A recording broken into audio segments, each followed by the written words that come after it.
Assalamualaikum guys, this is your second video जो हमारी series चल रही है how to get A stars in PST Islamic in Urdu and this video is specifically going to be of Islamiyat जो सबको लगता है कि बहुत ज़्यादा मुश्किल सब्जेक्ट है जबकि ऐसे बिल्कुल नहीं होता है and I'm going to tell you every basic, every advanced tip and tricks जो मैंने यूज़ की थी, books जो notes जो मैंने यूज़ किए थे, जितने भी चीज़ मैंने इस्लामिक में यूज़ की थी I'm going to tell you each and every basic thing. So let's start this video. अच्छा, वीडियो स्टार्ट करने से पहले I have a little disclaimer for you all guys. There were a lot of comments, DMs हर जगह जो मुझे बोल रहे थे कि we want your hand written notes and I have no idea absolutely कि मैं उनको कैसे दूँ आप लोगों तक. So just suggest me ideas in the comment box कि मुझे क्या करना चाहिए because I have so many hand written notes despite of the writing because मैं बस लिखती थी तो just don't focus. But tell me the ways, any app और एनी वेबसाइट जहाँ पर मैं अपलोड कर सकूँ या कहीं भी आप लोग इजी के लिए आप लोग just tell me the comments.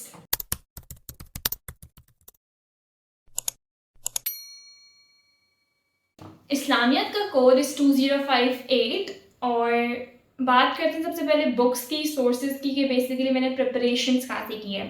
मैंने 3 जगहों से प्रिपरेशंस की है और उन तीनों चीज़ों को मिला के मैंने अपने हैंड रिटन नोट्स बनाए थे ताकि मुझे CI जब मैं एक दिन पहले बैठूँ तो मुझे मेरे सिर्फ नोट्स देखने पड़े. तो मैं 3 बुक्स से पढ़ा है, 3 बुक्स या नोट्स आप जो भी कह लो. First is this Cambridge O level doctor Saqib Rehman की जो हर स्कूल में होती है ये वाली book. First was this book. Second was मेरे कोचिंग से मिले थे मुझे नोट्स, एक्सपर्ट्स अकेडमी सरीक ने दिए थे मुझे इस्लामियत के. इसमें P1 और P2 कंबाइंड है बेसिकली. सो ये 2 नोट्स. एंड थर्ड मैंने पढ़े थे सर खुर्रम हुसैन के SKH के नोट्स. अब इन तीनों नोट्स को कंबाइन करके मैंने अपने हैंड रिटन नोट्स बनाए थे हर सिंगल टॉपिक के. मुझे बहुत ज़्यादा टाइम लगा था लेकिन बेसिकली उस टाइम मेरे पास ज़्यादा टाइम था इसलिए मैंने सोर्सेज तो यही यूज़ किए हैं. आपकी बुक स्कूल की, आप SKH के नोट्स आर सो गुड. मतलब I would 10 on 10 recommend these notes. These are amazing. अगर आपको यूज़ करना है तो आप बुक और SKH के नोट्स के साथ भी चल सकते हो बट क्योंकि मैं अपनी अकेडमी के भी नोट्स है तो मैंने उन तीनों चीज़ों को मिला के अपने नोट्स बनाए थे. अच्छा, अब बात कर लेते हैं जी थोड़ा सा पेपर पैटर्न की विच इज़ थोड़ा सा ज़्यादा easier than history and geography समझने के लिए. इस्लामियत का पेपर पैटर्न ऐसे होता है कि 5 क्वेश्चंस होते हैं. 5 क्वेश्चन, 2 पेपर्स होते हैं P1 P2 दोनों पेपर में 5-5 क्वेश्चंस होते हैं. पहला क्वेश्चन पेपर 1 में हमेशा सूराज का होता है. सेकंड क्वेश्चन पेपर 2 में हमेशा हदीस का होता है. सूराज में आपके पास 3 सूराज होंगी. 2 सूराज की आपने मेन थीम बतानी है और टीचिंग्स बतानी है. सेकंड पेपर 2 में आपके पास हदीस होंगी. मतलब 5 आई थिंक 3 या 4-5 कुछ इतनी हदीसेस होती हैं और आपने 2 हदीस की जो है वो मेन थीम और इम्पोर्टेंस बतानी होती है, टीचिंग बतानी होती है. अब 2-2 मार्क्स का होता है. मेन थीम भी 2 मार्क्स की होती है, टीचिंग भी 2 मार्क्स की होती है सिंगल हदीस. लेकिन आपने उसमें एक रेफरेंस डालना होता है और लिखना 4-5 लाइनें इनफ. ट्रस्ट मी मैंने 4-5 लाइनें लिखी थी. मेरा स्टार आ गया. मतलब 4-5 लाइनें इनफ का आगे आप लोगों को इतना ज़्यादा पेपर करना होता है तो अगर आप सारा टाइम क्वेश्चन 1 में ही लगा दोगे तो आगे के क्वेश्चन से वेरी लेंथी, आपके पास टाइम नहीं बचेगा. आगे आपके पास 4 क्वेश्चंस बचते हैं. 4 क्वेश्चंस में से आपने 3 क्वेश्चंस करने होते हैं और एक चॉइस पे छोड़ना होता है. फर्स्ट क्वेश्चन जो होता है वो 10 मार्क्स का होता है. सेकंड क्वेश्चन जो होता है 4 मार्क्स का होता है. अच्छा, let me tell you one thing. लोग कहते हैं कि 4 marks question are your great deciding question. बहुत सही बात है. आप 10 मार्क्स पूरा लिख के आ रहे हो लेकिन आप 4 मार्क्स को आप ऐसे ही निगलेक्ट कर दो यार कि नहीं 4 मार्क्स क्वेश्चन है क्या. लेकिन be very well prepared for 4 marks question. आपको 4 पॉइंट्स लिखने होते हैं. 4 marks question is your analytical question जो आप अपनी थिंकिंग जनरेट करते हो. वो टॉपिक से, इन चीज़ों से नहीं होता. वो बेसिकली होता है कि आपने टॉपिक से सीखा क्या है. सो इसकी टेक्निक भी यही है जो मैंने अपने पेपर में फॉलो की थी कि आप पहले सारे 10 मार्क्स के क्वेश्चन कर लो और इन दी एंड आप 4 मार्क्स वाले क्वेश्चन करो. लेकिन ट्राई कि आप 4 मार्क्स वाले क्वेश्चन में जितनी ज़्यादा पॉइंट्स लिख सकते हो लिखो. Not just 4 points. 4 से ज़्यादा पॉइंट्स पे अगर आप लिख सकते हो तो आप लिखो. वैसे आप 4 मार्क्स वाले क्वेश्चन में 4 पॉइंट्स भी दिमाग में सोचो तो वो बहुत बड़ी बात है बिकॉज वो क्वेश्चन ही ऐसे होते हैं कि उसमें आपको 4 पॉइंट्स सोचने में भी बहुत ज़्यादा टाइम लगता है चला सा. और रेफरेंस इज़ मस्ट. साइटेशन ज़रूरी नहीं है. साइटेशन इज़ बेसिकली कि कौन सी सूराज और वो मैंने क्या ही किया था. मतलब मैं साइटेशंस भी आज के लिए गई थी. P1 के लिए मैंने सारी साइटेशंस लिखी थी. P2 में मैंने साइटेशंस नहीं लिखी थी. और यस, रेफरेंसेस आर मस्ट. पहले 10 मार्क्स वाले क्वेश्चन करो देन 4 मार्क्स वाले क्वेश्चन करो. This was all for paper pattern. अब बात कर लेते हैं थोड़ा सा पास्ट पेपर्स के ऊपर कि आप पास्ट पेपर्स कैसे सॉल्व करो, कौन से लो. मेरे पास जो थे वो रीड एंड राइट के पास्ट पेपर्स थे. मैंने पास्ट पेपर सॉल्व किए थे, बहुत सारे सॉल्व किए थे, लेकिन मैंने पास्ट पेपर्स के ऊपर ज़्यादा टाइम सॉल्व करने में इतना ज़्यादा आई गेस नहीं दिया, बिकॉज मेरे स्कूल में मॉक्स थे, मेरे कोचिंग में 3-4 दफ़ा मॉक्स हुए, मेरे स्कूल में 1 दफ़ा मॉक्स हुए, मेरे स्कूल में मिड टर्म्स हुए हैं, फाइनल टर्म्स हुए हैं, तो मेरी इतनी ज़्यादा राइटिंग प्रैक्टिस हो गई थी। प्लस मैं बता रही ना, मैंने इतना ज़्यादा हैंड रिटन नोट्स लिखा था कि एंड दिन पे आके मेरी फिंगर्स वर स्वॉलन, मैंने बताया था फर्स्ट एपिसोड में। तो यस, इतना ज़्यादा आपको राइटिंग प्रैक्टिस करनी होती है फॉर इस्लामियात। अगेन मैं वही टिप दूंगी कि अगर आपके पास 1.5 घंटे का पेपर है, तो आप 1 आवर 30 मिनट्स का टाइमर लगाओ और पेपर सॉल्व करना स्टार्ट करो। आप एक पॉइंट आएगा कि आप 1 आवर 30 मिनट्स में पेपर सॉल्व कर पाओगे, देन आप दोबारा 1 आवर 25 मिनट्स का टाइमर लगाओ, एक पॉइंट आएगा 1 आवर 25 में भी सॉल्व कर पाओगे। आपको इतनी ज़्यादा राइटिंग प्रैक्टिस होनी चाहिए, आप इतना ज़्यादा उस चीज़ को लिखते जाओ कि इस्लामियत ऐसी होती है। Islamiyat is all about understanding, Islamiyat is all about writing. So yes, अब एक और बात कर लेते हैं अबाउट टाइम लाइन्स।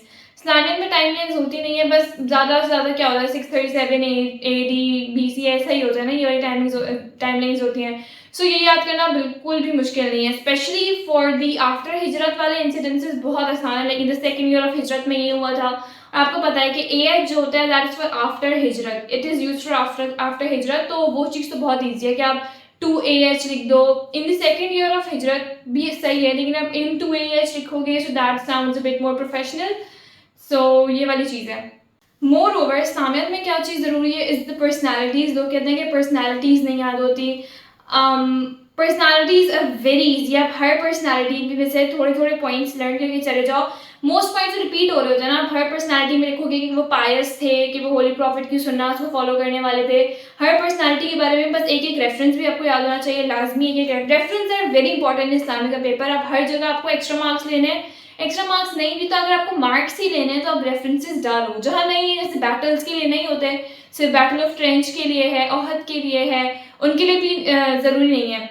अच्छा, numbers, factual figures are very important. अगर आपके पास कोई बैटल आती है, आपको पता होना चाहिए कि कितने लोगों ने वो बैटल लड़ी थी, वो बैटल का रीज़न क्या था। रीजंस बहुत ज़्यादा इंपॉर्टेंट होते हैं इस्लामियत में, कि कोई बैटल किस रीज़न की वजह से लड़ी गई थी, या कोई इंसिडेंट हुआ, कोई प्लेज हुआ, कोई ट्रीटी हुआ, कोई कॉन्क्वेस्ट हुआ, कुछ भी हुआ, तो उसका रीज़न क्या था। इस्लामियत में रीजनिंग, अगर आप कोई भी क्वेश्चन स्टार्ट करोगे, always start with the reason. अगर क्वेश्चन ये भी हुआ ना, what was the battle of trench, battle of French में क्वेश्चन आया, आपने उसके बैकग्राउंड से स्टार्ट करना है। आप कभी भी ऐसे नहीं स्टार्ट करोगे इट वाज फॉट इन इतना century in the 5th year of हिजरत। नो, आप उसके बैकग्राउंड से स्टार्ट करोगे कि हुआ क्या था, वजह क्या थी उस चीज़ की। सो दिस इज अ की पॉइंट टू रिमेंबर कि हमेशा start the question with its background, कि उस चीज़ का रीज़न क्या था। देन आपको नाम याद बहुत ज़रूरी होने चाहिए कि किसने करवाया था, क्यों हुआ था, कितने लोग थे, कितनी ज़्यादा कैजुअलिटीज़ हुई। अगर आपको नंबर्स नहीं याद रहते ना कितनी ज़्यादा कैजुअलिटीज़, मतलब कि क्या क्या लिया, लेकिन एटलीस्ट जितने लोग की वफात हुई थी मुस्लिम्स की साइड से, उनकी साइड से, तो आपको वो लाजमी पता होना चाहिए। So yes, facts and figures are very important. Okay, this was all for इस्लामियत। I hope I have answered all the questions. मेरे पास इतने सारे क्वेश्चंस आए थे रिगार्डिंग इस्लामियत, और मैं insta DMs, on my story replies, on my YouTube video comments भी इतने ज़्यादा आए थे। So this was all, like मैंने A to Z हर चीज़ बता दी है। पेपर पैटर्न क्या होता है, how to attempt the paper, how to study for इस्लामियत, पास्ट पेपर कैसे सॉल्व करने हैं। One more thing, past papers I use for read and write. मैंने अपने जितने भी पास्ट पेपर्स अभी भी केमिस्ट्री बायो के भी दिए हैं, वो भी रीड एंड राइट के लिए हैं। So just have a look. मैंने इस्लामियत के सॉल्व पास्ट पेपर्स दिए थे, ज्योग्राफी के मैंने अनसॉल्व दिए थे, और इस्लामियत के मैंने सॉल्व दिए थे। So one more comment came कि आप प्रोज एंड कॉन्स बताएं एंड डिफरेंशिएट करें between the student who got an A star और between the student who got B। अजमेर क्लास में बच्चा है, he is very intelligent, but he got an A in इस्लामियत सिर्फ इस वजह से because he focus more on 10 marks question, उसका एक 4 मार्क्स का क्वेश्चन रह गया था। सो इस वजह से उसका एक ग्रेड गिर गया। So this is the reason कि आप time management is very important. आप जितना ज़्यादा लिख सकते हो उतना ज़्यादा लिखो।